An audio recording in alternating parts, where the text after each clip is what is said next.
C'est bon, ça marche.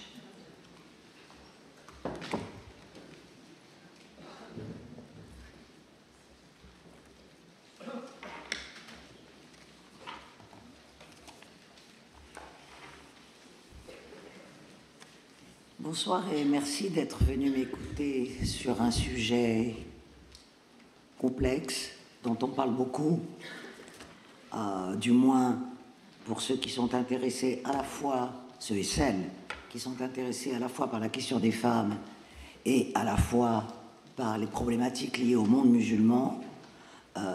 Donc je vais essayer, dans le temps qui m'est imparti, donc vous excuserez un peu les raccourcis que je serais susceptible de faire, dans la mesure où c'est un sujet extrêmement large, les femmes et leurs droits en terre d'islam. Donc je vais essayer de vous en donner un aperçu. Voilà. Alors, première chose, je crois, c'est une série de petites mises au point qu'il convient de faire pour cerner le sujet. D'abord, le monde musulman, ou le monde à majorité musulmane, que je préfère peut-être à l'expression terre d'islam, qui est peut-être plus poétique mais moins exacte, s'étend, vous le savez, si nous avions une carte, vous le verriez très facilement, de l'extrême-orient à l'océan Atlantique. Ce monde rassemble près de 2 milliards d'humains. Du Maghreb à la Malaisie, de l'Afrique soudano-sahélienne, les pays qu'il compose, vous pensez bien, appartiennent à des aires culturelles tout à fait différentes. L'islam ne s'y est pas implanté à la même période, et donc il est impossible d'appréhender ce monde comme une entité homogène. C'est le premier constat qu'il convient de faire. Et du coup, évidemment, la condition des femmes y varie beaucoup d'une contrée à l'autre de ce très vaste monde, même si, nous le verrons, il y a quelques traits fondamentaux du droit islamique qui imprègnent presque partout, pas partout, mais qui imprègnent les législations familiales. Alors donc, pour parler des femmes en terre d'islam, et vous voyez que le pluriel est vraiment de rigueur quand on parle de ces terres d'islam, eh bien, il faut tenir compte à la fois de la diversité, de la complexité, des influences anciennes et plus récentes qui ont caractérisé l'itinéraire, la trajectoire historique des pays musulmans. Donc, on ne peut pas parler de toutes les femmes de la même manière. Mais tout de même, elles présentent une parenté de conditions qui est faite de discrimination et d'inégalité. Ces discriminations et ces inégalités sont en général légitimées par l'invocation d'une sacralité du droit musulman, qui est prétendue par certains immuable. Nous verrons que ce n'est pas tout à fait le cas. Maintenant, il faut tout de même noter que ces discriminations, ces inégalités ne sont pas propres au monde musulman et qu'on les retrouve à des degrés divers, évidemment, dans bien d'autres régions du monde. Mais le résultat, si vous voulez, de ces évolutions différentes, de ces inégalités qui sont inscrites dans les lois de la plupart de ces pays, fait que dans la réalité, aujourd'hui, dans ces années 2020, dans cette deuxième décennie du XXIe siècle, eh bien nous assistons à une tension de plus en plus grande, une tension grandissante entre la norme patriarcale qui est légitimée par la religion et le désir d'émancipation, à une tension très grande entre la référence de plus en plus revendiquée par de larges segments des populations du monde musulman, donc la référence aux normes universelles, d'un côté, et de l'autre côté, l'assignation à un dogme qui est censé être supérieur aux lois terrestres. Mais, comme je vous le disais, aller de la Malaisie au Maroc, c'est trop large pour un sujet d'une heure. Donc, cette diversité, cette hétérogénéité me contraint à choisir une ère qui est extrêmement large, mais qui n'englobe pas l'ensemble du monde musulman. Parce que, comme je vous le disais, il y a peu de traits communs entre les femmes du Maroc et celles d'Afghanistan, entre la loi tunisienne et celle du Pakistan, par exemple. Et d'ailleurs, on peut noter au passage ce qu'il serait très intéressant d'étudier, que là où la condition des femmes est la pire, à part l'Arabie Saoudite dont je parlerai tout à l'heure, là où la condition des femmes est la plus problématique, ce sont en général des pays musulmans non arabes, du Pakistan à l'Afghanistan, et je pourrais en citer d'autres, où l'importance des mouvements de l'islam politique a fait régresser la condition des femmes, comme au Bangladesh, comme en Malaisie, comme en Indonésie, par exemple. Et donc, je vais davantage m'attarder sur une région extrêmement importante de ce monde musulman que je pourrais appeler le monde arabo-turco-persan, c'est-à-dire l'ensemble du monde arabe, plus l'Iran, plus la Turquie. Parce que, pourquoi ai-je choisi? D'abord parce que c'est un morceau quand même extrêmement important, et puis aussi parce que, au-delà des caractéristiques spécifiques de chacune de ces aires, eh bien, cette partie du monde musulman peut être analysée à l'aune du relatif parenté historique et culturel, notamment en matière de relations avec ce qu'on appelle communément la modernité. Donc, je vais me concentrer plutôt sur cette région, de la péninsule arabique à l'Iran, du Moyen-Orient au Maghreb. La condition des femmes dans cette très vaste région a connu des destins différents.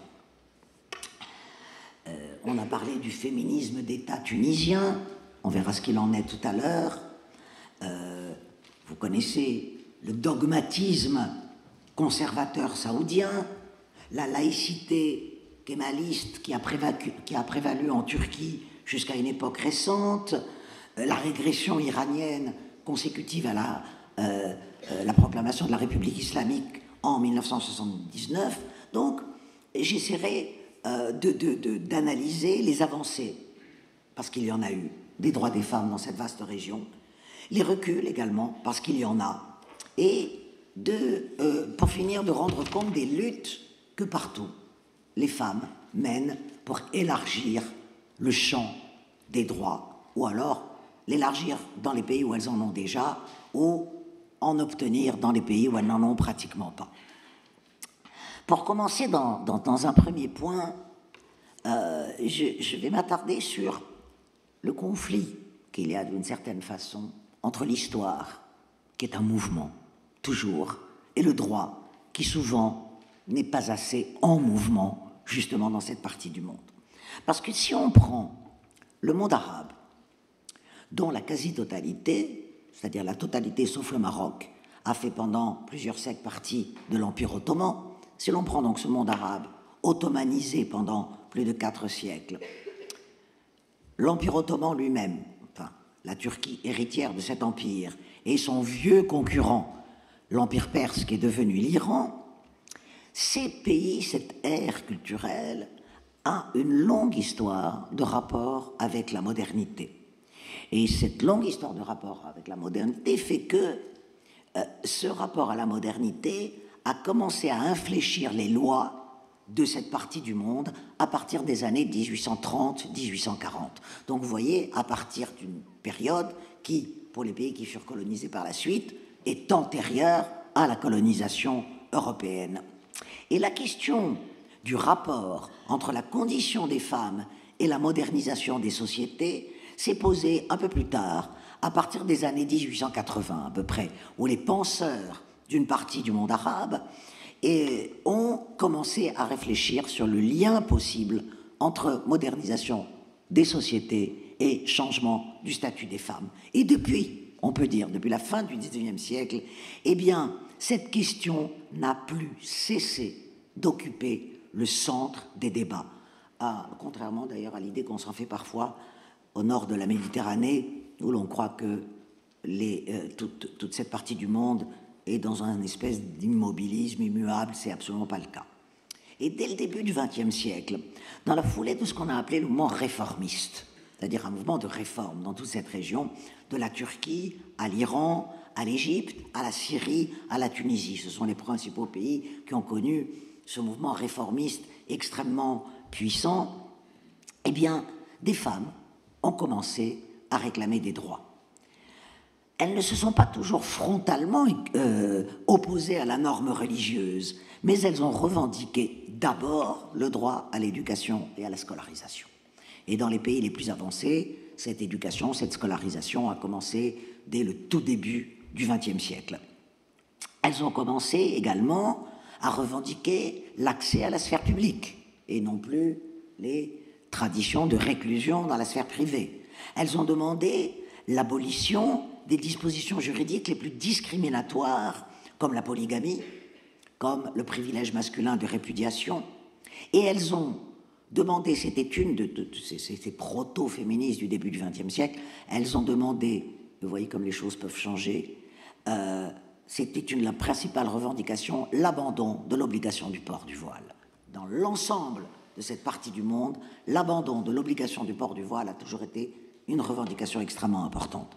Et donc on peut parler pour ces pays d'un premier féminisme dès les années 1920 qui a été porté par quelques figures tutélaires dont je ne vous citerai pas les noms, mais il y en a beaucoup qui sont des héroïnes un peu de ce premier mouvement féministe. Et dans la foulée des penseurs réformistes du XIXe siècle, dont certains, je le mets entre guillemets, ont fait figure de féministes, des penseurs égyptiens comme Qassam Amin ou Mansour Fahmi au début du XXe siècle, un autre penseur en 1930 en Tunisie, Tahar Haded, considéré comme un des pères du féminisme tunisien, qui publie en 1930 un livre qui s'intitule « Notre femme dans la loi et dans la société », eh bien ces penseurs condamnent vigoureusement le sort fait aux femmes en terre d'islam et estiment que les sociétés musulmanes ne pourront pas avancer si la condition des femmes ne change pas profondément. Et des organisations de femmes voient le jour dans ces pays à partir des années 1930. Donc, depuis des décennies, en fait, depuis près d'un siècle maintenant, tous les penseurs modernistes de cette région arabo-turco-persane se sont posé la question du changement de la condition féminine comme condition de ce qu'on appelait alors le progrès. Mais, car il y a un mais, à part l'exception turque, l'exception kémaliste sur laquelle je reviendrai, la déconnexion entre la sphère politique et la sphère religieuse n'a pas eu lieu en général. Même les mouvements les plus sécularisants, qu'ils aient été de facture nationaliste, comme les différentes versions du nationalisme arabe, ou de facture réformiste, comme l'expérience de Bourguiba en Tunisie ou celle des Pahlavis, de la dynastie Pahlavi en Iran, eh bien, même ces mouvements sécularistes n'ont pas rompu avec la sphère religieuse et ont eu recours à ce qu'on appelle en arabe l'ijtihad, qui est en fait la lecture des textes sacrés à l'aune du temps présent, c'est-à-dire la nécessité d'une lecture modernisatrice des textes sacrés. Et ils ont fait appel à cette possibilité qu'ouvre le réformisme musulman. Donc, en fait, plus qu'à un renvoi de la religion dans la sphère privée, on a assisté dans ces pays à un contrôle de la religion par l'État. Et donc, la norme religieuse, qui est par essence, et pas seulement la norme religieuse musulmane d'ailleurs, mais la norme religieuse en général, qui est par définition absolutiste, eh bien, a continué à jouer un rôle hégémonique. Et à un degré plus ou moins important, en plus, l'islam a servi de source de légitimation aux pouvoirs en place dans tous les cas. Donc, compte tenu de ces trajectoires historiques, hormis les monarchies du Golfe, que l'on peut mettre à part, du Golfe arabo-persique, les droits des femmes dans cette région du monde ont connu des trajectoires sinueuses, faites de périodes d'avancée, de recul ou de stagnation. Et donc, je vous disais, il y a une déconnexion entre l'histoire, entre ce mouvement de l'histoire et le droit. Et le droit qui, du fait de son surplomb religieux, est beaucoup moins dynamique que les trajectoires historiques qu'ont connues ces pays. Parce que l'islam est plus ou moins clairement religion d'État dans tous les pays arabes, sauf au Liban, qui n'est pas du tout laïque, qui est une république multiconfessionnelle. Donc, il est également en Iran sous l'Empire, bien avant la République islamique, l'islam est religion d'État. Seule la Turquie est officiellement un État laïque dans cette région, où les lois sont égalitaires. Par exemple, la Turquie a accordé le droit de vote aux femmes en 1937, bien avant la France. Mais la laïcité de l'État turc, qui est remise en cause d'ailleurs aujourd'hui, nous y reviendrons si j'ai le temps, la laïcité de l'État turc n'empêche pas l'hégémonie sur la société de la norme religieuse dans les régions les plus conservatrices de ce pays, c'est-à-dire dans tout l'est de la Turquie, dans l'Anatolie et au Kurdistan principalement. Et donc, voilà, les élites de ces pays, surtout de ceux qui ont été colonisés par les puissances occidentales, se sont réclamés de l'islam comme instance de légitimation, comme garantie de la pureté identitaire devant le colonisateur et comme système normatif. Et aucun pouvoir arabe n'a osé répudier explicitement l'instance religieuse. Alors, il y a des constitutions du monde arabe qui se contentent de dire que l'islam est la religion de l'État ou la religion du peuple. C'est le cas de la constitution marocaine et tunisienne, par exemple, disant, bon, l'islam est la religion de l'État marocain et la religion du peuple tunisien. Mais la plupart des constitutions du monde arabe sont d'ailleurs parfaitement contradictoires, parce que certaines d'entre elles parlent de l'égalité des citoyens, sans aller jusqu'à dire l'égalité des sexes, mais en même temps, la plupart des constitutions du monde arabe énoncent que la charia est une source du droit, ou la source principale du droit, ou encore la source unique du droit. Et donc, en fait, découlant de cette filiation charaïque, la loi codifie l'infériorité des femmes. Et quelles que soient les avancées juridiques que certains d'entre eux ont connues au cours, disons, du dernier demi-siècle, depuis les années 1950 essentiellement, aucun État n'a modifié la loi jusqu'à la rendre réellement égalitaire. Les sociétés arabo-musulmanes, musulmanes non arabes et arabo-musulmanes, ont connu pour la plupart de très profondes évolutions sur lesquelles je reviendrai dans un instant, mais en matière de statut personnel, en matière de droit de la famille, elles n'ont été sécularisées qu'à la marge. Et c'est bien ça sur lequel je reviendrai, ce qu'on peut appeler l'impasse juridique de ces États. Et la religion, il faut noter, ce qui n'est pas inintéressant, que la religion n'est invoquée, en général, que quand il s'agit des femmes et de la famille. Si vous prenez le droit commercial, si vous prenez le droit de l'économie, il n'est jamais fait référence à la charia. Absolument jamais. Mais quand on parle de famille et de femmes, on sort immédiatement la religion. Pourtant, au moment des indépendances, dans l'euphorie de la souveraineté retrouvée et de la volonté générale de modernisation qui balayait la région à l'époque, dans les années 1960, les lois ont évolué partout, sauf, comme je vous le dis, dans les monarchies du Golfe. Mais dans ce qu'on appelle le Maghreb, le Mashrek, c'est-à-dire le Levant, en Égypte, eh bien, dans cette euphorie, la modernisation était un impératif des couches dirigeantes qui avaient mené la lutte de libération nationale en général et qui sont arrivées au pouvoir à la faveur des indépendances.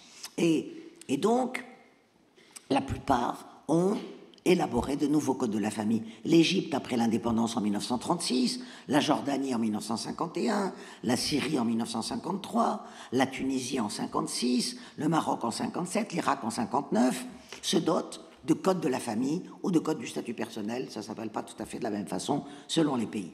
Dans d'autres pays, le processus est moins marqué. Comme en Algérie, par exemple, qui promulgue un code de la famille extrêmement conservateur en 1984, ou la Mauritanie en 2001.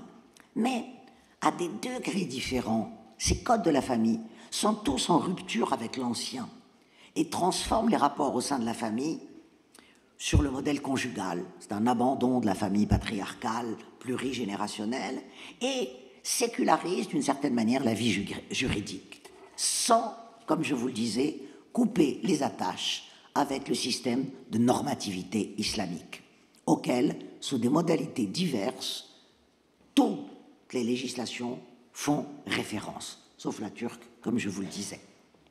Et en fait, toutes ces législations, selon leur degré de modernisation, reconduisent, avec un plus ou moins grand réaménagement du droit traditionnel, les institutions de la famille patriarcale et patrilinéaire. Alors, je pourrais vous en donner un tas d'exemples.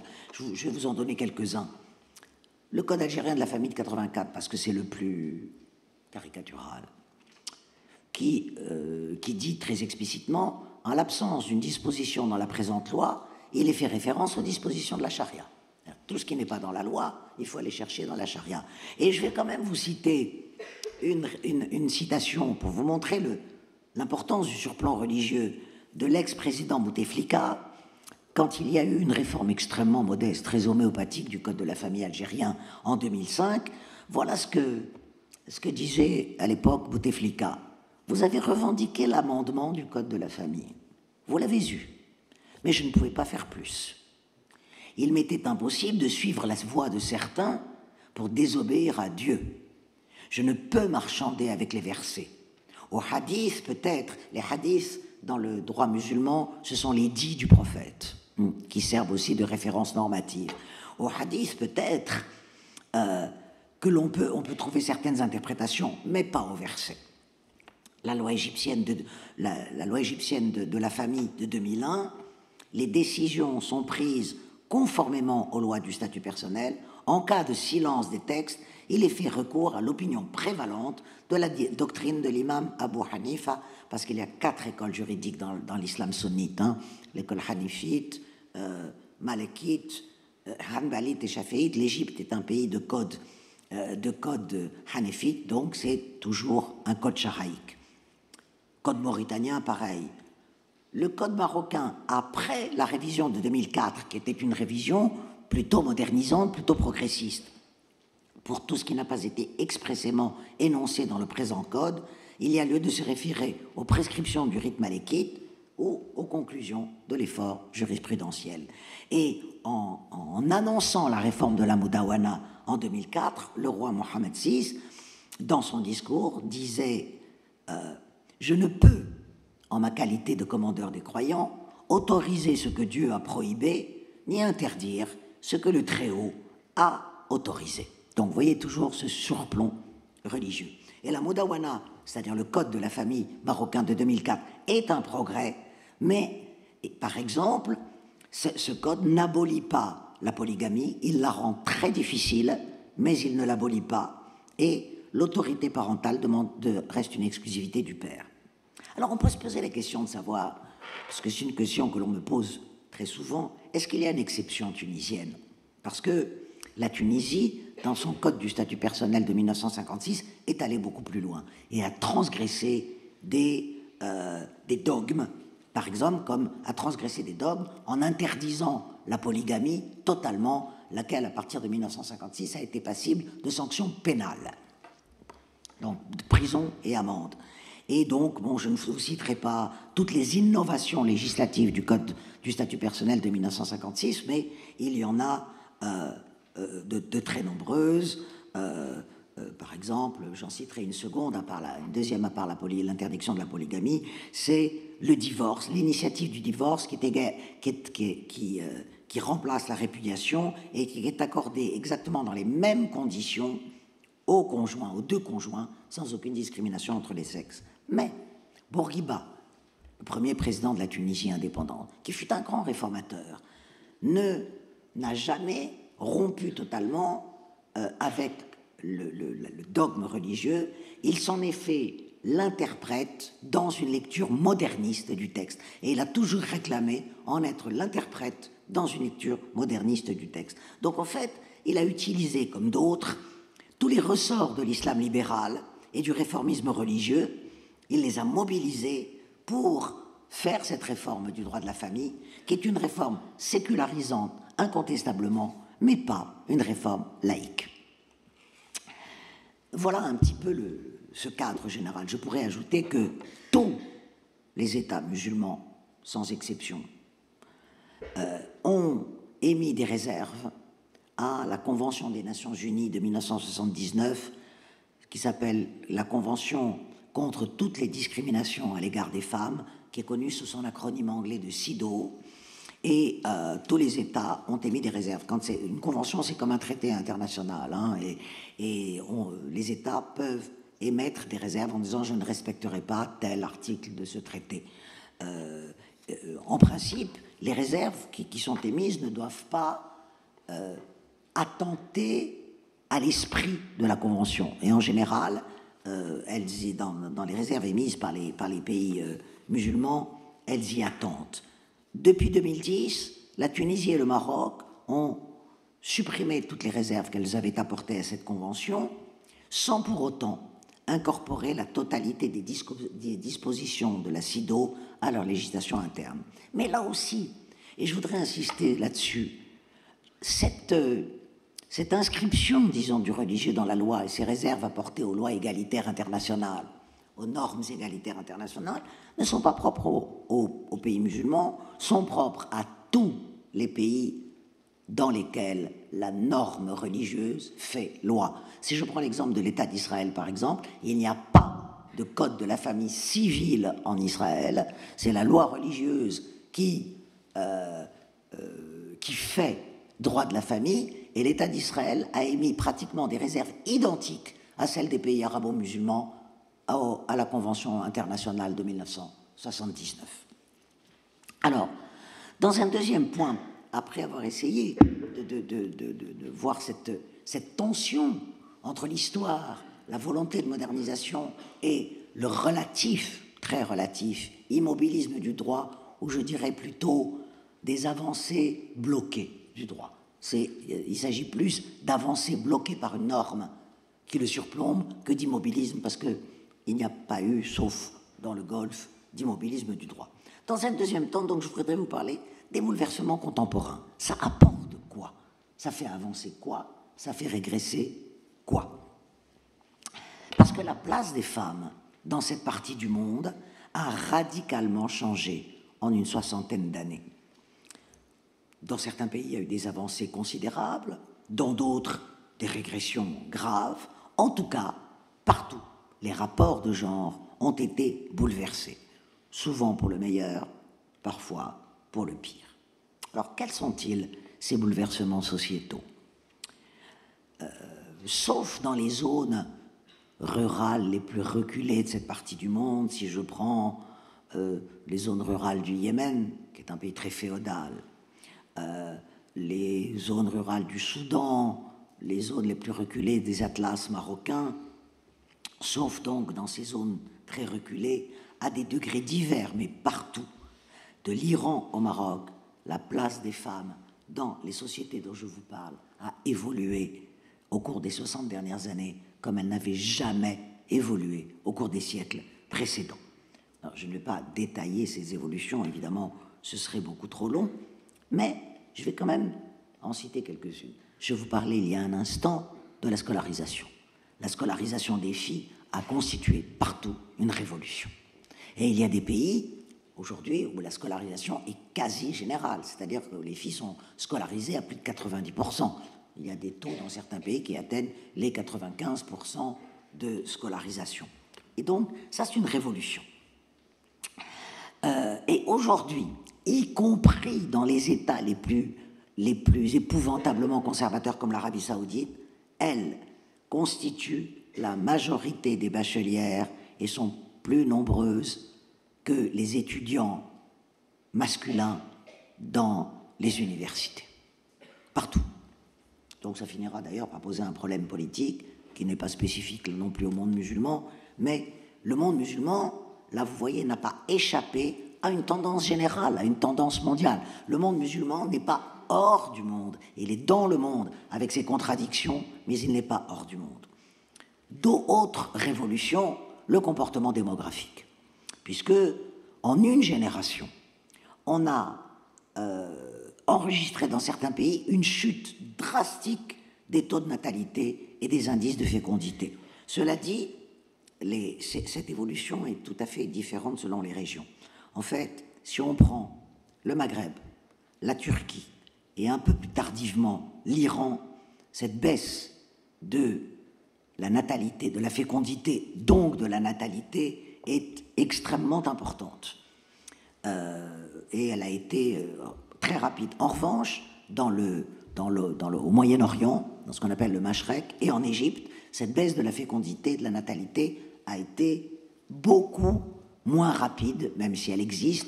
Et je lisais hier ou avant-hier la rapidité de l'évolution de la population égyptienne, qui vient de franchir officiellement le cap des 100 millions d'habitants, ce qui est absolument pas gérable pour un pays comme l'Égypte, et la dictature égyptienne, car il s'agit d'une dictature, mais est en train de mettre en place une politique de planification familiale pour essayer de faire diminuer la natalité. Donc, et cette baisse de la fécondité, elle est due à quoi? À la scolarisation, bien sûr, comme je vous le disais, parce que plus une fille reste longtemps à l'école, plus elle se marie tard, surtout si ensuite elle fait des études supérieures. Et il y a des pays où l'élévation de l'âge du mariage est absolument spectaculaire, c'est-à-dire que l'âge, dans les pays du Maghreb, par exemple, Tunisie, Algérie, Maroc, l'âge du mariage des filles, du premier mariage des filles, tourne autour de 28 ans, à peu près. Donc vous voyez à quel point, alors qu'il y a un demi-siècle, il était de 17 ans. Donc il a augmenté de plus de 10 ans en un demi-siècle. Cette baisse aussi est due à l'entrée des femmes sur le marché du travail salarié. Je ne dis jamais sur le marché du travail, parce que les femmes ont toujours travaillé, bien sûr, mais elles travaillaient à l'intérieur de la cellule familiale, traditionnellement, tandis qu'elles sont entrées sur le marché du travail salarié, et on a enregistré, vu l'évolution et l'urbanisation, qui est très importante partout, cette urbanisation a facilité, accéléré une évolution de la famille élargie à la famille conjugale, à la famille qu'on appelle nucléaire. Dans certains pays, donc, cela a été encouragé par une politique très active de planification familiale, dans d'autres moins. Donc, scolarisation, changement du comportement démographique, urbanisation et entrée sur le marché du travail salarié, même si le monde arabo-musulman reste aujourd'hui la région du monde où le taux d'emploi des femmes est le plus faible. Elles sont encore, même dans des pays comme la Tunisie et le Maroc, par exemple, qui ont choisi un mode de développement industriel très, très demandeur de main-d'œuvre féminine, mais la main-d'œuvre féminine représente à peu près le quart de la main-d'œuvre salariée industrielle totale. Mais, tout de même, aujourd'hui, dans les villes de cette partie du monde, eh bien, une famille ne peut plus vivre avec un seul salaire, comme partout. Donc, il faut que les femmes travaillent. Et donc, les femmes, ce sont des salariés, et elles ont tout de même, en entrant dans le salariat, pour celles qui y sont entrées, acquis une autonomie financière plus grande que celle qui était la leur, évidemment, à l'intérieur de la cellule domestique, et cette relative autonomie financière a fait là aussi évoluer les rapports au sein de la famille. Et malgré les résistances qui sont extrêmement importantes, du fait de ces évolutions, eh bien, l'espace public a cessé dans les villes, dans les grandes villes, je dirais même, hein. Ailleurs c'est beaucoup plus problématique et aléatoire, mais l'espace public a cessé d'être un espace exclusivement masculin. Bien que l'hégémonie masculine s'y fait évidemment encore sentir, mais aujourd'hui, l'espace public est un espace de conquête pour les femmes. Et, alors là c'est beaucoup plus récent, mais tout de même on commence dans certains pays à le voir, une entrée extrêmement timide, mais une entrée quand même, dans les sphères de décision et dans le monde de l'entreprise, même si, comme partout dans le monde, la politique demeure une Bastille masculine. Mais cette Bastille masculine connaît dans cette région du monde aussi des brèches. Donc, peut-être moins qu'ailleurs, dans la douleur certainement, mais comme ailleurs, les rapports de genre sont en train d'être bouleversés dans la plupart des pays musulmans. Mais, je vous le disais, bouleversement pour le meilleur, je viens de décrire le meilleur, mais pas toujours pour le meilleur, et l'on a assisté également, au cours des dernières décennies, à des régressions plus ou moins graves. Alors, avant de parler de ces régressions, je voudrais poser une question, et y répondre en même temps, si vous voulez. Ces régressions auxquelles on assiste depuis les années 1980 à peu près, avec le signal de la révolution islamique iranienne de 1979 et l'arrivée sur le devant de la scène de partis islamistes, de partis de l'islam politique apparentés aux frères musulmans ou à d'autres mouvances de l'islam politique, eh bien, est-ce que ces régressions sont une réaction à ce bouleversement des rapports de genre dont je vous parlais il y a un instant? Il est incontestable que les mouvements réactionnaires qui agitent cette partie du monde ont une dimension viriliste. Qui s'exprime sous des formes diverses. Je citerai la plus modérée de cette dimension et le refus de toute évolution juridique en faveur des femmes. La plus extrême, je vais à totalement l'autre extrême, c'est le délire misogyne de mouvements comme les talibans afghans ou l'organisation État islamique. Et en fait, on pourrait d'ailleurs prendre cette grille de lecture pour bien des mouvements religieux dans le monde, mais pour les secteurs les plus conservateurs de ces sociétés, eh bien, le nouveau désordre du monde, car nous sommes dans un nouveau désordre du monde, et dans un nouveau désordre du monde que beaucoup n'arrivent pas à s'expliquer, n'arrivent pas à maîtriser, eh bien, pour les secteurs les plus conservateurs de la population, ce nouveau désordre du monde s'incarne dans le changement du statut des femmes. Et il conviendrait de rétablir les normes antérieures pour que les sociétés retrouvent leur équilibre perdu. Et beaucoup de gens pensent comme ça dans le monde d'aujourd'hui. Après, je voudrais quand même préciser une chose, que dans bien des cas, l'alibi religieux est invoqué pour légitimer des coutumes, parfois plus conservatrices encore que la norme religieuse elle-même. Je vous en citerai quelques-unes. L'institution, par exemple, du tuteur matrimonial. Dans beaucoup de pays, la femme ne peut pas se marier toute seule.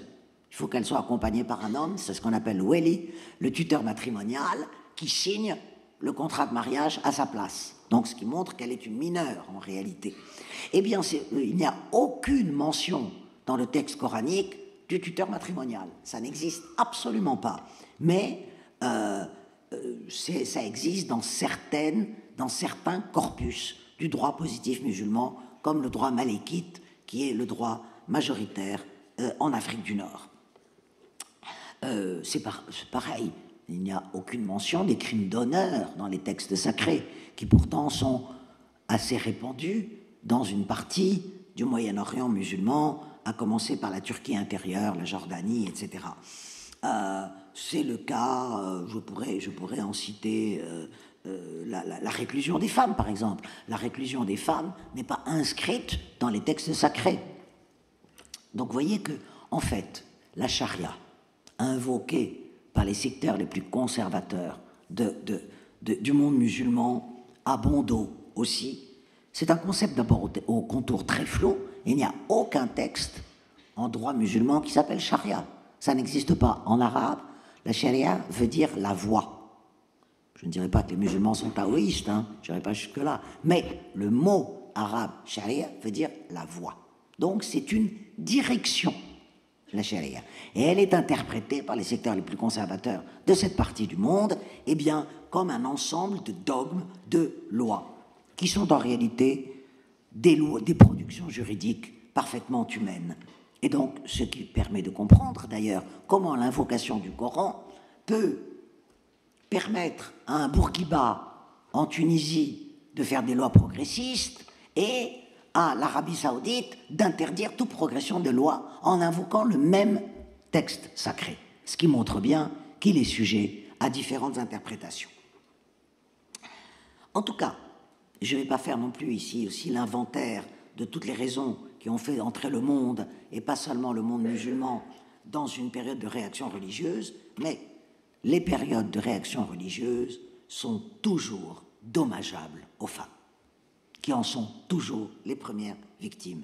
Et en ne rompant pas avec la source religieuse, les dirigeants du monde musulman présentent cette particularité de ne pas avoir permis la création d'anticorps, en fait, de défense immunitaire, pourrait-on dire, contre ces phénomènes de réaction religieuse. Et on assiste aujourd'hui à un processus d'enfermement de l'identité dans la religion. C'est la religion qui définit l'identité, et laquelle religion est réduite au répertoire moral et au répertoire de la réglementation des mœurs. Et en fait, les lectures libérales de la norme religieuse avaient prévu jusqu'aux années 80, et des lectures conservatrices, réactionnaires de la norme prévalent depuis. Alors, les raisons de ce retournement de situation sont nombreuses, vous en connaissez certainement plusieurs. Premièrement, à partir de l'augmentation des prix du pétrole dans les années 1970, le prosélytisme wahhabite de l'Arabie saoudite a contribué à propager la version la plus rétrograde de l'islam, qui est la version wahhabite. C'est une des écoles de l'islam, qui est... il y a 2 pays musulmans qui ont le wahhabisme comme doctrine officielle, c'est l'Arabie saoudite et le Qatar. Et donc, avec cette manne inépuisable des pétrodollars, l'Arabie saoudite a mené une politique de prosélytisme extrêmement importante. Je vous en donne un chiffre, parce qu'il m'apparaît extrêmement intéressant. L'Arabie saoudite, c'est en gros 1,5% de la population musulmane mondiale. 90% de son matériel de propagande. Donc, vous voyez quelle est la force de frappe de ce prosélytisme, avec les conséquences catastrophiques que l'on sait. Deuxièmement, la révolution islamique iranienne de 1979 a balayé les avancées juridiques de l'ère de l'Empire Pahlavi. Alors, le règne des Pahlavis était une dictature, bien sûr, mais qui a une dictature modernisatrice, modernisante. Voilà. Et pour vous en donner un exemple, la première loi du régime khomeïniste a été l'abaissement de l'âge légal du mariage des filles à 9 ans. C'est la première loi de la République islamique. Depuis, cet âge est remonté à 13 ans. Bien entendu, les femmes iraniennes se marient beaucoup plus tard, sauf dans les régions reculées, les régions rurales reculées, où les mariages précoces sont encore fréquents. Et bien sûr, première mesure du régime khomeïniste, l'obligation, la stricte obligation du port du tchador. Troisième raison, donc prosélytisme wahhabite, parce qu'évidemment, l'instauration de la République islamique en Iran a eu un effet d'exemplarité pour les milieux réactionnaires. Ensuite, ce qu'on peut appeler le fondamentalisme d'État de toutes les dictatures de cette partie du monde. C'est-à-dire que les dictatures, à partir de la montée de l'islam politique dans les années 1980, ces dictatures ont réprimé de façon féroce l'islam politique, parce que c'était un concurrent extrêmement sérieux pour elles. Mais elles ont mis les dirigeants islamistes en prison, les ont torturés, les ont tués, etc., etc. Mais en même temps, ont abrogé souvent les lois libérales prises dans les époques antérieures et, en fait, ont fait promulguer ce qu'on peut appeler... leur politique a été de réislamiser par le haut les sociétés pour se montrer plus musulmanes encore, ces dictatures, que ne l'étaient les tenants de l'islam politique. Donc, en fait, ces dictatures se sont battues contre les mouvements islamistes par plus d'islam. C'est-à-dire, moi, je suis plus musulman qu'eux. Et donc, ça, évidemment, il y a eu des conséquences, là aussi, catastrophiques. Ensuite, vous avez dans un certain nombre de pays la victoire électorale de partis de l'islam politique, dont l'objectif a été de reconfessionnaliser des sociétés trop sécularisées à leurs yeux. Et là, le meilleur exemple en est évidemment l'AKP de Recep Erdogan en Turquie, qui est en train de découdre, de détricoter les réformes de l'ère kémaliste. Mais et je ne voudrais pas... l'Occident n'est pas sans responsabilité dans cette affaire. Les pays occidentaux, dans cette reconfessionnalisation du monde musulman, dans la mesure où, d'abord, je citerai rapidement trois cas. D'abord, l'alliance privilégiée des pays occidentaux avec ce qu'il y a de plus conservateur dans cette partie du monde. D'abord, on sait les alliances organiques, stratégiques, aussi bien d'un certain nombre de pays européens dont la France ou des États-Unis avec les monarchies du Golfe, sans jamais critiquer ni leur violation systématique des droits humains, ni l'état de sujétion dans lequel ces régimes maintiennent les femmes. Ensuite, en ayant aidé d'une certaine façon à l'émergence du djihadisme mondial avec la guerre d'Afghanistan contre l'Union soviétique dans les années 1980, où cette guerre d'Afghanistan, où les Occidentaux ont financé les mouvements djihadistes contre l'Union soviétique, a évidemment mis le pied à l'étrier, à commencer par Al-Qaïda, puisque Ben Laden était d'abord un affilié de la CIA américaine. Et ensuite, le cas le plus symptomatique, c'est le cas de l'Irak.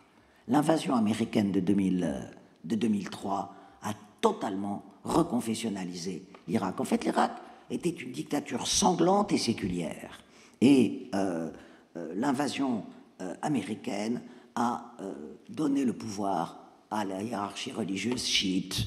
Et la constitution irakienne de 2005 est une constitution qui a aboli le code de la famille de 1959, qui était un code relativement progressiste. Et l'article 14 de cette constitution de 2005 établit que les matières concernant le mariage, le divorce, l'héritage sont réglées sur la base de la charia selon l'interprétation sunnite ou chiite, puisque vous savez que en Irak, 60% à peu près de la population est chiite et 40% sunnite. Troisième point que je voudrais aborder tout de même avant de finir, c'est qu'il y a quand même un changement. Certes, il y a des régressions, mais qu'aujourd'hui, les femmes sont des actrices dans les batailles actuelles. Et c'est la raison pour laquelle la régression n'est pas inévitable. Je vous parlais tout à l'heure des changements sociétaux qui ont eu lieu dans cette partie du monde. Ces changements sociétaux ont introduit un facteur majeur. C'est qu'aujourd'hui, les femmes sont un acteur de poids dans les batailles qui se mènent pour leurs droits et pour leur émancipation. Et puis, il ne faut pas oublier quand même, donc les mouvements féministes se sont développés depuis les années 1980 dans la plupart, même dans des conditions extrêmement difficiles, dans la plupart des pays dont je vous parle. Et puis, il ne faut quand même pas oublier qu'en 2011, il y a eu ce qu'on a appelé les printemps arabes. Moi, je ne suis pas une fanatique de la métaphore saisonnière, donc je parlerai plutôt des mouvements insurrectionnels, des bouleversements révolutionnaires dans le monde arabe, qui ont eu des effets tout à fait contrastés sur la situation des femmes. Parce que ces révolutions ont libéré à la fois une parole émancipatrice et à la fois une parole réactionnaire. Donc, il y a des pays dans lesquels les femmes ont gagné à la faveur de ces révolutions et des pays dans lesquels elles ont perdu. Mais il y a une chose qui les réunit, c'est que partout, les femmes ont participé de façon massive aux contestations. Donc elles sont partout des actrices absolument centrales des sociétés civiles, là où les sociétés civiles sont relativement bien constituées, ou même là où les sociétés civiles sont en formation, sont en plus qu'en gestation, je dirais en formation.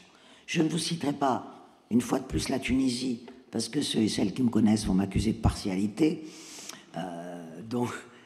Mais enfin, par exemple, c'est un pays où effectivement la puissance des mouvements féministes a fait que depuis 2011, certains droits extrêmement importants ont été obtenus, mais il y a eu en même temps des régressions dans la mesure où le parti islamiste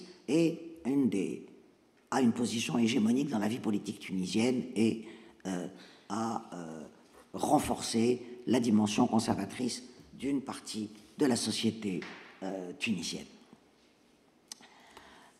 En revanche, donc, en Tunisie, elles ont acquis des droits extrêmement importants, la parité sur les listes électorales, une loi cadre contre toutes les violences. Par contre, elles n'ont pas gagné elles n'ont pas réussi à gagner sur l'égalité successorale. Le droit est encore un droit successoral inégalitaire, comme dans la quasi-totalité du monde musulman. En revanche, si je prends l'exemple égyptien, eh bien, la révolution de la place Tahrir, la révolution égyptienne de février 2011, a donné lieu à des régressions. D'abord parce que les femmes ont pris une part très active à l'insurrection de Tahrir, mais elles ont immédiatement été reléguées au second plan et ont subi de multiples formes d'agressions sexuelles de la part des forces de l'ordre. L'arrivée au pouvoir des frères musulmans en 2012, de façon parfaitement démocratique, mais a davantage fragilisé leur situation en Égypte, et contrairement à ce que l'on pourrait croire, une fois de plus, de ce côté-ci de la Méditerranée, eh bien, le coup d'État militaire de juillet 2013 a été synonyme de très graves régressions, parce que comme les antécédents dont je vous parlais tout à l'heure, des dictatures, eh bien, le maréchal Sissi réprime de façon féroce les frères musulmans en ayant recours à un fondamentalisme d'État pour se légitimer. Donc vous voyez que les situations sont extrêmement contrastées. Elles sont d'autant plus contrastées qu'une partie des femmes, il ne faut pas croire que toutes les femmes dans cette partie du monde militent pour leurs droits, et qu'une partie des femmes sont acquises à la cause de l'islam politique, et donc défendent aussi des positions extrêmement conservatrices. Souvent, d'ailleurs, les mouvements féministes dans cette partie du monde sont accusés par les mouvances islamistes et identitaires d'être de pâles répliques des idéologies occidentales. En tout cas, ce qu'il convient de retenir, c'est que les batailles se mènent partout. En Turquie, contre la réislamisation des lois et de la société par l'AKP d'Erdogan, en Iran, où les femmes sont présentes dans toutes les mobilisations sociales, et il y a depuis 1 an à peu près, dans cette partie du monde, une nouvelle vague insurrectionnelle.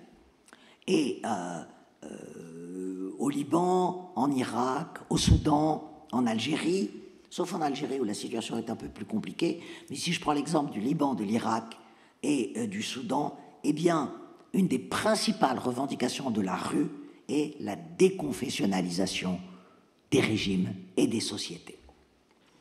Et donc, avant de conclure mon propos, parce que je vois que le temps court, je voudrais clore cette partie par un constat, en fait. C'est que si de nombreuses forces s'élèvent pour empêcher ce changement global de paradigme concernant les droits des femmes, c'est parce qu'il y a une impasse juridique qui est créée par le lien jusqu'ici indissoluble entre la sphère législative et juridique d'un côté et la religion. Ce lien indissoluble n'a pas encore été rompu. Et que donc, bien sûr, des interprétations libérales des textes religieux ont permis des avancées dans certains pays, mais il n'y a jamais eu rupture. Or, de nombreux exemples historiques le montrent, on sait que la laïcité n'est pas une condition suffisante pour arriver à l'égalité des sexes, et l'exemple français en est une illustration tout à fait importante, mais elle en est une condition nécessaire, et que cette laïcité n'a pas encore eu lieu. Donc, en fait, lever l'impasse juridique implique une rupture entre la loi terrestre et le dogme. Alors, il semblerait, vu le contexte international actuel, que cette rupture, ne soit pas pour aujourd'hui ni pour demain. Et pourquoi? Je terminerai là-dessus. Est-ce que, dans notre monde d'aujourd'hui, le monde musulman est-il une exception? Je vous disais tout à l'heure, il n'est pas hors du monde, il fait partie du monde. Alors certes, dans ce monde musulman, il y a des expressions paroxystiques de la religion et des expressions paroxystiques du recours à la religion pour empêcher les avancées des droits des femmes. Mais aujourd'hui, en tout cas depuis les années 1980, on assiste partout dans le monde à un retour en force des discours religieux ce discours religieux est érigé par ce qu'on pourrait appeler des entrepreneurs néo-fondamentalistes en invariant de la culture et en socle des identités collectives. Et ce retour au religieux, au discours religieux, se produit partout sous la forme des lectures les plus réactionnaires des corpus religieux par ces forces politiques néo-fondamentalistes. Cette tendance s'observe partout, de l'Amérique à l'Europe. Vous savez à quel point les journaux en parlent, les sectes évangéliques sont puissantes en Amérique du Nord, en Amérique du Sud, en Afrique subsaharienne.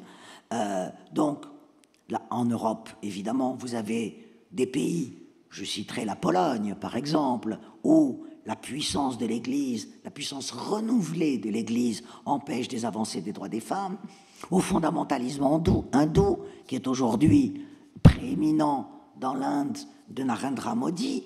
Et donc, toujours, ces recours aux religieux, ces expressions néo-fondamentalistes ciblent d'abord les femmes et leur liberté, dans le monde musulman et ailleurs. Et d'ailleurs, ces mouvements néo-fondamentalistes ont inventé leur ennemi. Leur ennemi s'appelle la fameuse théorie du genre, théorie qu'ils ont totalement inventée puisqu'elle n'existe pas dans la réalité. Et sur ce plan, tous les néo-fondamentalismes s'accordent. Je vais vous parler de l'Irak tout à l'heure. Dieu sait qu'en Irak, enfin j'invoque Dieu, je ne devrais pas dans un tel propos, mais qu'en Irak, les sunnites, les chiites, les kurdes sont dans une guerre ouverte ou larvée, constante. Eh bien, il y a un seul domaine sur lequel les sunnites, les chiites et les kurdes qui sont sunnites, ne l'oublions pas, s'accordent, c'est pour restreindre les droits des femmes. Là, ils sont tous d'accord. Donc je crois que ce n'est pas le contenu de la norme dominante qui fait la spécificité musulmane. Parce que si l'on prend la loi mosaïque ou les épîtres de saint Paul, elles ne sont pas moins misogynes que le Coran. Mais c'est le fait que cette norme ait gardé une grande partie de sa validité. C'est cela qui fait, en fait, une relative exception. Ce n'est pas la norme elle-même. Et qu'il soit aussi difficile aujourd'hui, dans ce monde réactionnaire dont je vous parlais, de remettre en question la validité de la norme religieuse. Mais, et je finirai par quelque chose que j'ai déjà dit, mais je le répète parce que j'y tiens, ces sociétés sont loin d'être immobiles et l'évolution des rapports de genre et la bataille autour de l'évolution des rapports de genre est un des lieux principaux où se mènent les batailles sociétales d'aujourd'hui dans cette partie du monde, et je vous remercie. Voilà.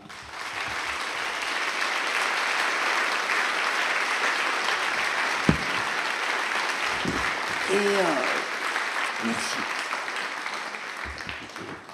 Et je suppose que vous avez peut-être des critiques à me faire, des questions à me poser. Je vois ici un micro-baladeur. Donc nous avons une demi-heure pour discuter ensemble. Oui, je voudrais juste intervenir sur un point. Alors, je vous demanderai deux choses. De vous lever pour que je vous voie. Oui. Macron, qui est notre président... Et de parler fort. Oui, Macron, qui est notre président à défaut, vient de rappeler qu'en France, on a le droit au blasphème. Pardon ? Macron vient de rappeler qu'en France, on a le droit au blasphème. Mais c'est une hérésie. Il n'y a pas de blasphème en France. Il ne peut pas y en avoir. Et qu'un président, à défaut, c'est-à-dire une sublime nullité, oui, et bien que cet homme ose dire des choses pareilles, moi, ça me révulse. Voilà. Et que faut-il en penser ? Si vous permettez, je vais prendre peut-être 2 ou 3 questions à la fois et répondre de façon groupée. Maintenant, si vous voulez discuter entre vous, allez-y, ça me repose. Y a-t-il d'autres interventions ? Oui. Je vois très mal. Bonsoir. Est-ce que vous pourrez inclure l'Indonésie dans votre analyse ? Vous avez entendu ? Est-ce que vous pourrez inclure l'Indonésie dans votre analyse sur l'islam. Est-ce que je peux intégrer quoi? L'Indonésie, les pays. Ah, l'Indonésie, d'accord. Merci.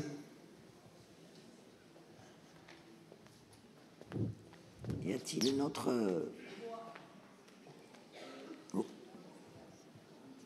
Merci pour votre exposé. Magnifique. Je suis là, madame. Ah, d'accord. Voilà. Ok. Moi, je voulais vous poser une question sur l'Égypte parce que j'ai su que 90% des femmes sont mutilées sexuellement en Égypte. Et c'est une égyptienne journaliste qui me l'a dit. Hein. Ça se tenait à Lima. Il y avait le 8 mars, il y avait une réunion de femmes artistes. Et cette égyptienne m'a confirmé ce chiffre. Et je voulais savoir si c'était dans la loi, parce qu'elle m'a dit que la loi l'interdisait et que ça se faisait quand même. Et il y avait une question aussi sur la polygamie-bigamie. Est-ce qu'elle est tolérée en France? Ok.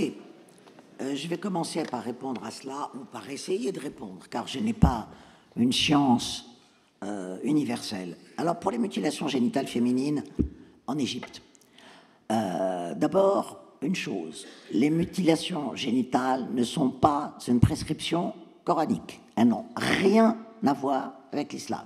Je vous en donnerai le meilleur exemple, c'est que plus des 3/4 des femmes coptes en Égypte sont excisées. Donc c'est une pratique qui n'est pas réservée à une seule des deux religions qui existent en Égypte. Pourquoi? Parce que c'est une pratique extrêmement ancienne, l'excision, en fait, qui suit le cours du fleuve Niger et du Nil. Et d'ailleurs, quand vous regardez une carte des mutilations génitales féminines, ce sont les pays qui sont le long du fleuve Niger et les pays qui sont le long du Nil, c'est-à-dire l'Égypte, le Soudan, la Somalie, l'Ouganda, etc., etc. Effectivement, c'est un chiffre officiel, hein, tout à fait, hein, le fait que près de 90% des femmes égyptiennes sont excisées, c'est dans toutes les statistiques, ça n'a rien d'un chiffre, confidentiel. Alors, la loi égyptienne est très compliquée sur ce plan, parce que il y a eu plusieurs lois d'interdiction des mutilations génitales. Et en même temps, elles ont même été condamnées par le shir de l'université théologique d'Al-Azhar, donc qui est la plus grande autorité de l'islam sunnite. Elles ont même été condamnées par, il y a déjà pas mal de temps, au début des années 2000, par le shir de l'Azhar. Mais, en fait, elles continuent à être pratiquées, et elles continuent à être pratiquées même par des médecins. En général, beaucoup maintenant dans les milieux dits modernes, si on peut appeler ça comme ça, eh bien, ces excisions se font à l'hôpital, en milieu médical. Et donc, elles sont généralisées. Donc, elles sont théoriquement interdites, mais elles sont plus que tolérées, on peut dire. Alors, on m'a posé 2 questions sur la France. Alors, la polygamie est totalement interdite en France. De toute façon, il n'y a aucune loi qui tolère ou qui autorise la polygamie, bien sûr. Cela n'empêche pas qu'il y a des couples polygames en France. Il en existe, et en général, la 2e ou la 3e épouse est enregistrée comme la sœur ou la cousine ou la nièce ou la fille. Voilà. On évite mais elle est interdite. De même qu'effectivement, il y avait une autre question sur la France qui était le droit au blasphème. Évidemment, il est légalement idiot de parler de droit au blasphème, puisqu'il n'y a pas de blasphème en France, on ne blasphème pas. Il y a des pays, en revanche, européens, où le blasphème est puni par la loi. C'est le cas de la Grande-Bretagne, par exemple, où le blasphème est puni par la loi. Mais en France, on a le droit de critiquer les religions. En fait, il y a 2 choses à ne pas confondre. On a le droit de dire ce qu'on veut d'une religion, quelle qu'elle soit, dans un pays comme la France. C'est-à-dire que les pays européens, d'ailleurs, à l'époque des Lumières, se sont battus pour obtenir ce droit au blasphème. Rappelons-nous les écrits de Voltaire sur cette question-là. Et donc, on peut critiquer et dire ce qu'on veut de quelque religion que ce soit, ce n'est pas un délit. On a le droit de dire ce qu'on veut. En revanche, si on insulte une personne qui appartient à une religion, on peut dire « je n'aime pas l'islam », mais on n'a pas le droit de dire « je n'aime pas les musulmans », parce que là, c'est un délit raciste. Ou les juifs, ou les chrétiens, ou les bouddhistes, la religion que vous voudrez, bien entendu. Donc, il faut distinguer entre cela. Alors, une question qui m'a demandé de parler de l'Indonésie. Je ne suis pas une spécialiste de l'Indonésie, mais je peux donner quelques indications. L'Indonésie, c'est le plus grand pays musulman du monde, hein, puisque c'est un pays qui a à peu près 250 millions d'habitants aujourd'hui, et la quasi-totalité, enfin 80, non, entre 85 et 90% de la population indonésienne est musulmane. Donc, c'est aujourd'hui le plus grand pays musulman du monde.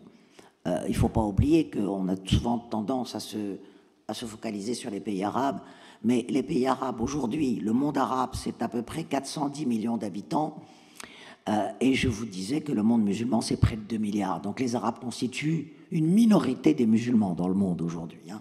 Donc l'Indonésie est le plus grand pays musulman, qui a, où l'islam a été introduit assez tardivement. L'islam est arrivé en Indonésie par le commerce, à peu près au XVIIe siècle, là, disons, est devenu majoritaire en Indonésie à partir du XVIIe siècle, ce qui, vous le voyez, est relativement tardif. L'Indonésie a très longtemps été qualifiée de pays où la cohabitation des religions se faisait de façon parfaitement harmonieuse. L'île de Bali, par exemple, est très majoritairement hindouiste. Il y a des chrétiens dans les Sulawesi, dans les îles Célèbes. Et donc, l'Indonésie a très longtemps été citée en exemple comme pays de cohabitation harmonieuse des religions. Mais depuis plus d'une vingtaine d'années, une trentaine d'années, les mouvements islamistes en Indonésie ont gagné du terrain de façon extrêmement importante, au point de constituer aujourd'hui une des principales forces politiques de l'Indonésie, et cette hégémonie politique des mouvements fondamentalistes ont évidemment eu un impact sur le sort des femmes indonésiennes, comme partout ailleurs. Bonsoir. Bonsoir. Alors, vous parliez tout à l'heure de la scolarisation des femmes, qui était de plus en plus importante dans le monde musulman. Moi, j'ai en tête une Tunisienne avec qui était prof, qui me donnait des cours, qui et aussi en tête un autre Tunisien qui était ingénieur avec lequel j'ai travaillé. Et ma question est la suivante. La scolarisation, c'est une libéralisation, donc une liberté, vous parliez de liberté. Est-ce qu'on n'assiste pas à une perte des cerveaux féminins qui vont ailleurs, de la même manière que les Français vont aller étudier aux États-Unis, que les Italiens, pour 25% de leur jeunesse, vont aller étudier et travailler dans d'autres pays en Europe, et donc perdent leur force vive. Est-ce qu'on a des chiffres? Voilà. Merci pour la réponse.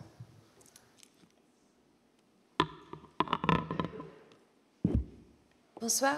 Alors, moi, je voulais vous demander, parce que les terres d'islam sont aussi occupées. Pardon, les terres d'islam sont aussi occupées par des gens qui ne sont pas forcément musulmans, comme les Kabyles.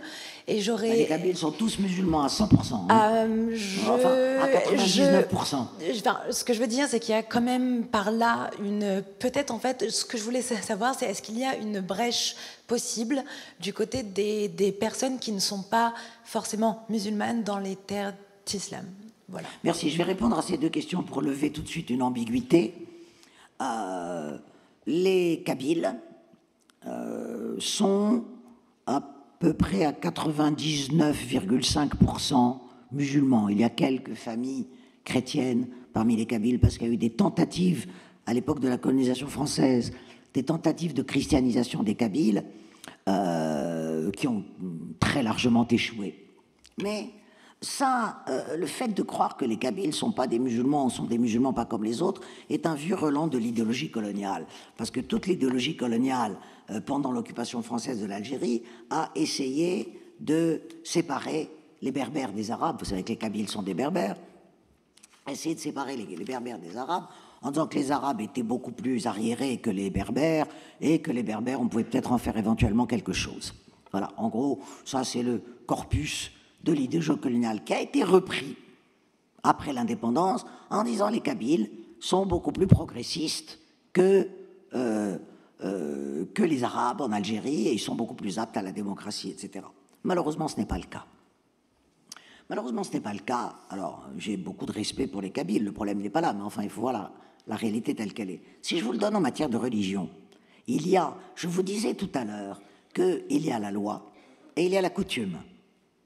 Et que la loi et la coutume, ce n'est pas toujours la même chose. Je vous donne l'exemple kabyle. Du bon côté, il n'y a pas de ségrégation, de réclusion des femmes dans l'espace kabyle. Dans l'espace villageois kabyle, en général, les femmes en fait, la réclusion des femmes est surtout un phénomène citadin dans le monde musulman. C'est jamais un phénomène rural. Or, la Kabylie s'est constituée essentiellement, traditionnellement, de petits villages, d'agriculture familiale. Et donc, la réclusion et le voilement ont toujours été des phénomènes citadins. Les femmes rurales, non, traditionnellement, ne sont pas voilées. Mais il y a une circulation des femmes dans l'espace public villageois, dans la tradition kabyle. En revanche, la loi charaïque, la loi musulmane, vous savez, en matière successorale, la loi musulmane, c'est la fille reçoit la moitié de la part du garçon au même degré de parenté avec le légateur. La fille reçoit la moitié de la part du garçon.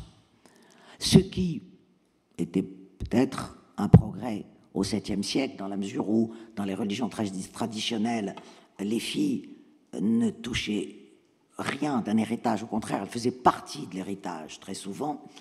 Eh bien, en Kabylie, traditionnellement, la loi musulmane sur l'héritage n'est pas respectée, parce qu'elle est considérée par la coutume comme donnant trop de droits aux femmes, et les femmes sont privées d'héritage dans la coutume traditionnelle kabyle. La coutume traditionnelle kabyle ne respecte pas la loi, le droit musulman en matière d'héritage. Donc vous voyez comme les choses sont contradictoires. Maintenant, élargissons votre question. Vous dites dans les pays où il n'y a pas d'homogénéité religieuse. Il y a des pays, effectivement, musulmans, il n'y a pas d'homogénéité religieuse. Au Maghreb, il y a une homogénéité religieuse quasi totale. Depuis le départ, dans les années 1960, des minorités juives, qui étaient de petites minorités, mais pas sans influence dans les pays maghrébins, aujourd'hui, il y a une homogénéité religieuse quasi totale. Ce qui ne veut pas dire qu'il n'y a pas de possibilité d'évolution, car il y a en terre d'islam au pluriel, n'oublions pas, il y a des gens, comme ça peut être le cas ailleurs pour d'autres religions, qui sont de culture musulmane, qui sont de tradition musulmane, mais qui sont de conviction laïque, séculière. Et ce sont ceux-là qui se battent contre ceux-là et celles-là qui se battent contre l'hégémonie de la norme. Donc, la pluralité religieuse n'est pas forcément une condition de la bataille pour les droits et pour les libertés. Maintenant, au Moyen-Orient, vous avez une pluralité religieuse dans un certain nombre de pays, à commencer par le Liban, mais également en Syrie, également en Irak, bien que le nombre de chrétiens ces dernières années en Irak ait diminué de moitié à peu près, parce qu'il y a eu un exil extrêmement important des chrétiens d'Irak. Vous savez qu'au Moyen-Orient, les chrétiens, très tôt, le christianisme est né dans cette région du monde, donc ce sont les confessions chrétiennes les plus anciennes du monde, et c'est une espèce de musée patrimonial de tous les christianismes de la terre, le Moyen-Orient. En Égypte, la minorité copte est très importante, puisqu'elle représente à peu près 10% de la population égyptienne. Voilà, donc il y a une pluralité religieuse au Moyen-Orient, incontestablement. En général, elle ne milite pas forcément pour les progrès en matière de droit. Pourquoi ? Alors certes, la pluralité religieuse est importante dans la mesure où les habitants de ces pays sont habitués à vivre avec de l'altérité religieuse. Et ça, c'est extrêmement important. L'autre est là. L'autre, c'est le voisin. L'autre, c'est celui que l'on côtoie tous les jours. Mais du fait de l'hégémonie de la norme musulmane dans ces pays, eh bien, les minorités religieuses sont elles aussi très conservatrices, très souvent. Et la minorité copte en Égypte ou la population maronite au Liban n'est pas forcément beaucoup plus progressiste que, en tout cas, les clergés ne sont pas plus progressistes que les autorités musulmanes. Alors, pour ce qui est de la Tunisie et de la fuite des cerveaux, la fuite des cerveaux, c'est un problème qui concerne, à mon sens, les deux sexes. Donc, dire c'est très embêtant pour les femmes et ne pas parler de la fuite des cerveaux masculins me paraît quand même être une forme de regard un peu discriminatoire sur les sexes. Pourquoi les femmes devraient-elles rester dans leur pays et les hommes partir trouver ailleurs un meilleur avenir? Alors, la fuite des cerveaux, c'est un problème. C'est un problème général en Tunisie. C'est-à-dire que il y a, depuis quelques années, en Tunisie, une fuite des cerveaux importante, essentiellement chez les médecins et chez les informaticiens. Et donc, elles sont femmes et hommes, bien sûr. Et c'est une fuite des cerveaux extrêmement dommageable pour la Tunisie. Que ces cerveaux soient féminins ou masculins à égalité. Mais le problème, c'est que les pays européens, je prends la France par exemple, qui est en déficit de médecins et d'informaticiens, va renvoyer les migrants sans diplôme, mais accueille à bras ouverts les médecins et les informaticiens venant d'Afrique du Nord, de Tunisie. Et donc là aussi, les pays occidentaux ont une responsabilité tout à fait importante dans cette fuite des cerveaux, malheureusement. C'est-à-dire qu'ils ferment leurs frontières aux migrants non diplômés et il faut dire qu'ils les ouvrent très largement aux migrants diplômés. Donc cette fuite des cerveaux, surtout pour les médecins, est extrêmement importante, mais je ne comprends pas pourquoi vous faites une différence entre la fuite des cerveaux pour les femmes et pour les hommes. Là, je n'ai pas très bien compris.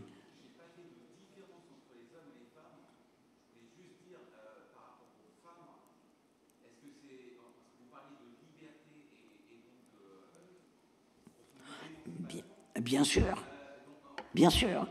Il y a des femmes qui se disent, c'est trop compliqué de vivre dans mon pays. J'adore mon pays, c'est trop compliqué d'y vivre.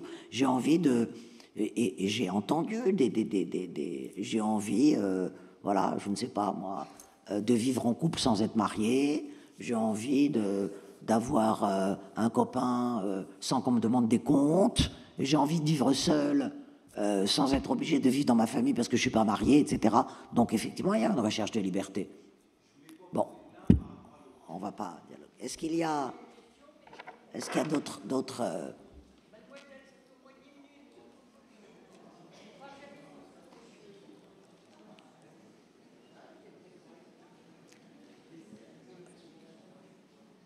Ah, ça y est, je vous vois. Voilà, merci madame. La perte du dogme religieux et l'émancipation féminine s'accompagnent, je pense, en général, d'une baisse de la natalité et de la démographie. À cet égard, qu'est-ce que vous pensez de l'avenir dans le cadre du choc des civilisations, vu les différences démographiques, puisque l'émancipation des femmes va donner un moindre contingent de population éclairée, entre guillemets?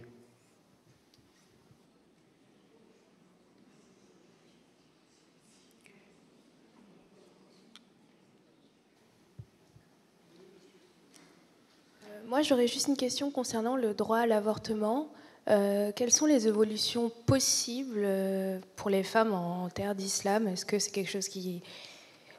Quel avenir, quelle évolution dans le futur pour ce droit qui a déjà été très compliqué pour les femmes en Occident et qui est remis en cause un peu partout? Alors pour le droit à l'avortement, d'abord il y a des pays où ce droit existe. En Tunisie, je suis vraiment désolé, mais j'y peux rien. En Tunisie, l'avortement est libre, gratuit et remboursé depuis 1973. C'est-à-dire qu'à partir de 1963, il était libre et remboursé à partir du 4e enfant, et à partir de 1973, il a été libre et remboursé totalement. en Turquie également. Le droit à l'avortement existe, il y a d'autres pays.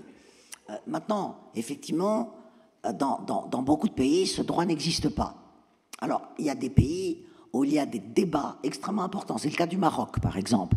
Au Maroc, le problème du droit à l'avortement est en débat de façon extrêmement importante, dans la mesure où un médecin très courageux, il y a quelques années, avait dit « Bon, il faut arrêter de faire semblant. Il y a 800 avortements par jour, il y a 1 millier d'avortements par jour environ au Maroc, qui se font dans la clandestinité, donc dans les conditions les plus épouvantables pour les femmes. Donc, il faut légiférer. » Alors, le roi avait paru relativement ouvert sur cette question, parce que pour l'instant, c'est une interdiction totale dans un pays comme le Maroc, et avait paru ouvert à une autorisation en cas d'inceste, de viol, de mise en danger de la santé de la mère, etc., etc. C'est toujours en débat. Ça fait 5 ans que c'est en débat. Bon, mais il n'y a toujours pas de loi.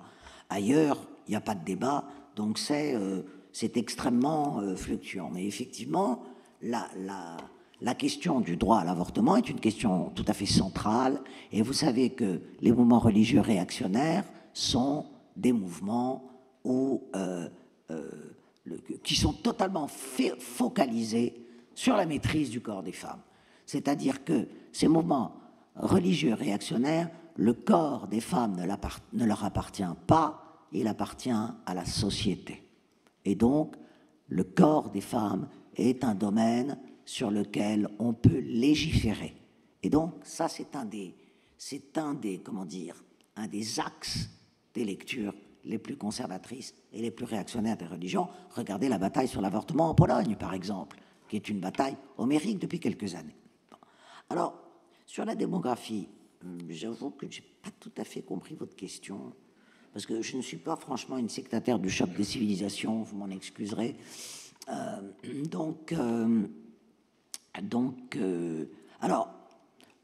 Oui, la natalité, comme je vous le disais, diminue.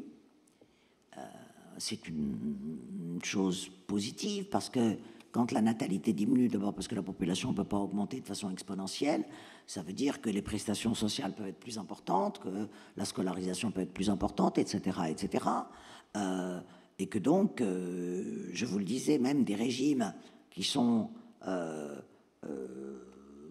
tout à fait soumis à la norme religieuse, comme la dictature égyptienne d'aujourd'hui, eh bien, sont en train de mettre en place des politiques de planification familiale, parce que c'est plus possible de gérer une croissance annuelle de la population de plus de 2% par an. Voilà, c'est pas possible. C'est pas possible en matière de développement, en matière de mieux-être, en matière de progrès social, etc. Mais, alors peut-être vouliez-vous dire que il y aura moins de musulmans. Enfin, j'ai pas très bien compris le rapport, si vous voulez, avec cette théorie extrêmement contestée, comme vous le savez, très controversée, de choc des civilisations. Excusez-moi si j'ai mal répondu à votre question.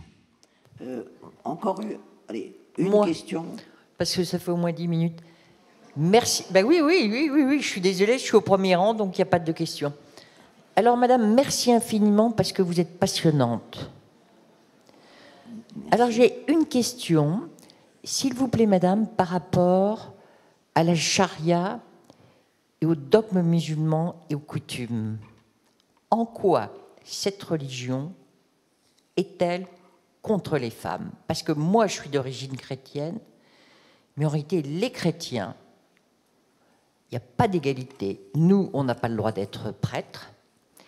Et il y a beaucoup de... Vous voyez, dans la religion, nous, les chrétiens, les femmes n'ont aucun poids. Il y a un pape, ça ne sera jamais une papesse, et c'est le pape qui sait tout. Il n'y a pas de prêtre. On n'a aucun rôle, vous êtes d'accord, madame? Et je pense que dans l'islam, c'est encore pire. Pourriez-vous m'expliquer un peu en quoi c'est pire dans l'islam? Merci, madame. Alors, je ne vais pas refaire une conférence, parce que ça serait peut-être un peu long pour vous et un peu ennuyeux. Je vous le disais, si on prend les religions, quelles qu'elles soient, je ne connais pas en la matière de religion progressiste, quelles qu'elles soient, sont des appareils de légitimation du patriarcat. et que l'on prenne les textes. Je vous parlais tout à l'heure de la loi mosaïque ou des épîtres de saint Paul. Il y a peu de choses dans les évangiles. Il faut regarder les textes annexes des évangiles, comme les épîtres de saint Paul, qui sont des manifestes de misogynie. Or, vous savez qu'on dit que saint Paul est le véritable créateur de la religion chrétienne, que ce n'était pas Jésus qui était un juif dissident, comme chacun sait. Donc, les religions sont des appareils de légitimation du patriarcat. En quoi la religion musulmane serait-elle différente ou plus discriminatoire? Je disais à la fin de mon exposé, elle n'est pas forcément dans ces textes plus discriminatoire. Dans ces textes de référence, c'est-à-dire en fond dans les textes sacrés, c'est-à-dire le Coran. Je ne prends pas ce qu'on appelle la sunna, c'est-à-dire la tradition, puisqu'il n'y a qu'un seul texte sacré, c'est le Coran, et certains théologiens disent seul le Coran oblige, la tradition n'oblige pas, parce que la tradition, ce sont des recensions humaines de la vie du prophète de l'islam. Donc, si vous prenez d'abord, tout texte sacré est sujet à une pluralité d'interprétations. C'est le propre de tous les textes sacrés. Tous les textes sacrés disent à peu près la chose et son contraire. Bon. C'est peut-être fait pour ça d'ailleurs, pour qu'ils soient incompréhensibles ou peu compréhensibles par le commun des mortels. Ce qui permet d'ailleurs aux docteurs de la loi, qui sont en général des hommes, de les interpréter à leur guise. C'est ce qui a été fait pour toutes les religions. Mais si vous prenez le corpus, à part la polygamie, puisque le christianisme, dès son origine, est monogame, parce que le mariage est un sacrement dans le christianisme, tandis que dans le judaïsme et dans l'islam, c'est un contrat. Ce n'est pas un sacrement. Et donc, d'ailleurs, il peut être défait, puisque ce n'est pas un sacrement. Tandis que dans le christianisme, par exemple, mais à part la polygamie, effectivement, il n'y a pas, l'islam n'est pas plus misogyne que d'autres religions. Ce que je disais à la fin de mon intervention de tout à l'heure, c'est que, alors que, en Europe, essentiellement, ou dans un certain nombre en Amérique du Nord et encore, les lois terrestres, les lois qui régissent la vie des gens en société sont des lois qui ont rompu avec l'injonction religieuse. Dans la plupart des pays musulmans, ces lois n'ont pas rompu avec ce dogme. Et c'est ça la spécificité du monde musulman. Ce n'est pas la loi elle-même, c'est le fait qu'elle régit encore sur bien des domaines et dans bien des aspects la vie quotidienne, la vie personnelle, le droit privé. C'est ça la grande différence. Ce n'est pas dans le texte lui-même qui est ni plus ni moins misogyne que les autres. Et je vous remercie. Je crois qu'on va terminer par là.